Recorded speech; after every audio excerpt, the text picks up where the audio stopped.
Video क्यों allow नहीं है सर? वीडियो तो अलाउ है ना, मीडिया को पता चलेगा तो कुछ होगा ना। वीडियो तो कोई नहीं रोकेगा, वीडियो बनेगी सर, वीडियो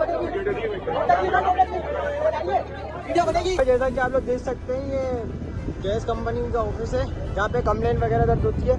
और ये सरजानी की हवा में जो पूरे 2-3 महीनों से लगातार परेशान है, ना कोई गैस है, ना एक टाइम की गैस नहीं आ रही है उस एरिए में। भाई ये सरजानी की हवा में जो यहाँ पे कंप्लेन के लिए आई है, ठीक है, मुस्तकिल 3 महीनों से गैस के लिए परेशान।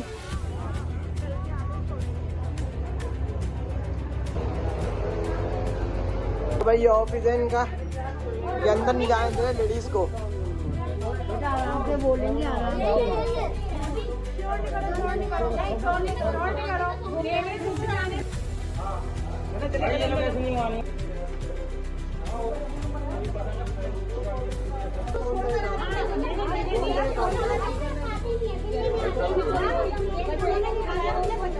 चेयरमैन को बुलाया, यहाँ में 2 साल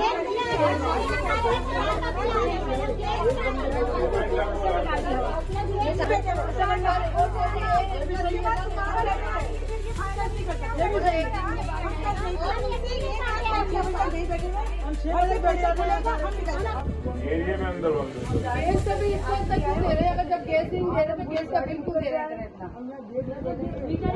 मीटर निकाल तो जान छूट जाएगा। वीडियो क्यों अलाउ नहीं है सर? वीडियो तो अलाउ है ना, मीडिया को पता चलेगा तो कुछ होगा ना। वीडियो तो अलाउ है, वीडियो जाएगी, कोई नहीं रोक सकता वीडियो से। वीडियो बनेगी, अरे वीडियो बनेगी, वीडियो तो कोई नहीं रोकेगा, वीडियो बनेगी सर, वीडियो बनेगी, वीडियो बनेगी।